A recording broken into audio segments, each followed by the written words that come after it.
যে ওরা চলে যায়, তারপরে লোকজন যায় ওখানে সব ভিড় জমায় এই পর্যন্তই। আর এসে বন্ধু ফ্রেন্ড চারজন, 3জন এসেছিল, ওকে ডেকে নিয়ে যায়, 3জন মিলে ওকে হত্যা করেছে। কিন্তু ওরা সব একসাথে বেড়াইতো এই কয়জন। যারা মেরেছে ওদেরও সবাই যে 3জন ডেকে নিয়ে গিয়েছিল, এদের ধরলেই ধরেন সব বেরিয়ে যাবে,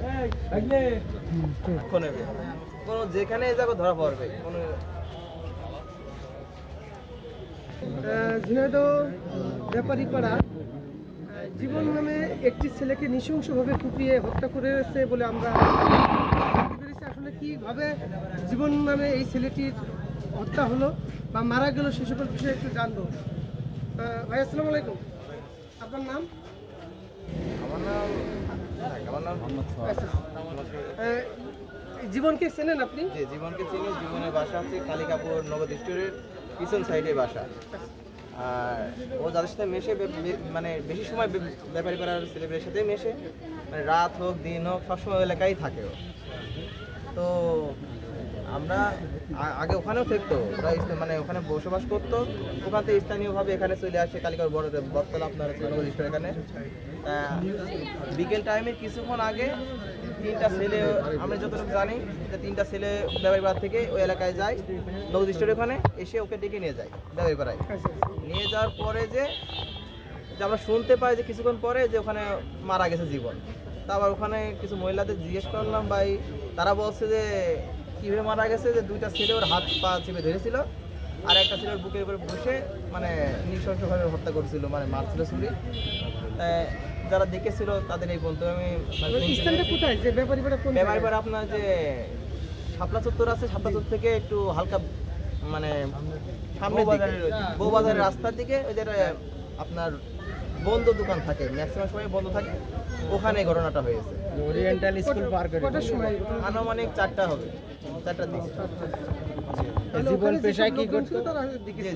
তারা ম্যাক্সিমাম লোকজন দেখেছে, আর বেশি ওখানে কয়েকটা মহিলা। জীবনের বাড়ি কোথায়?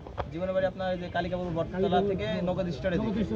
নগদ স্টোরে। আচ্ছা, ওই যে একটা প্রশ্ন করবো যে মোগলদের সাহেবের একটা জীবনে ই করেছে, জিডি করেছে, ওই জীবন এই জীবন নাকি? না না না না, আমি জানি না জীবন পেশায় কি ছিল। সেক্রেটারি কাজ কাম করে। ছেলেটা ভালো, কারোর সাথে গন্ডগোল হাবি যাবি বা কারোর সাথে সমস্যা থাকবে, রাজনীতি থাকবে, এইসব কোনো ই নেই। ওই শুধু কি ব্যাপারী ছেলেমেয়ের সাথে একটু মিশতো, কোনো রাজনৈতিক দলের সাথে সম্পৃক্ত না। ওখানে থেকে মানুষ ব্যাপারী পাড়ায় ওখানে থাকতো। আপনি কি শুনেছেন?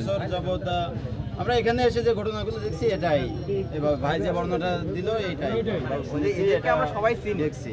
আমরা দীর্ঘদিন ধরে আমাদের আত্মীয় আমরা চিনি, জানি, ঠিক আছে। জীবন আপনার আত্মীয় হয়? ছেলে আমাদের জীবন আমাদের আত্মীয় হয় এখন, ঠিক আছে।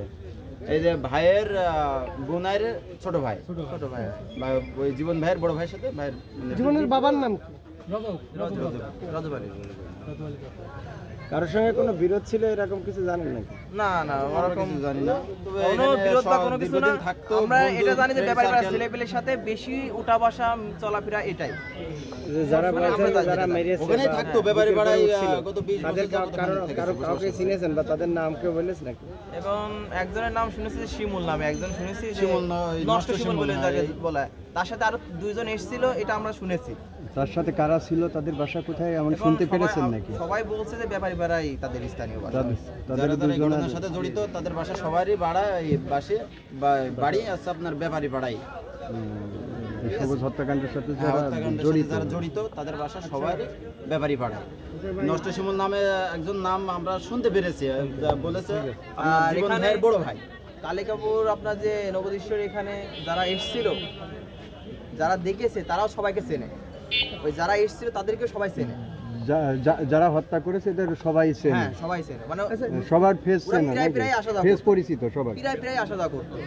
আর এমন কেউ নেই তো চেনে না, যারা সমাজে উৎসর্গ করে তাদের সবাই এমনি চেনে। দর্শক, এতবেলা পর্যন্ত শুনছিলেন ঝিনাইদহ শহর ব্যাপারীপাড়ায় জীবন নামে এক ছেলেকে নির্মমভাবে হত্যা করা হয়েছে। ঝিনাইদহ সদর হসপিটাল থেকে দবিল আলী নিউজ থেকে আপনাদের দেখানোর চেষ্টা করছি, দেখতে থাকুন।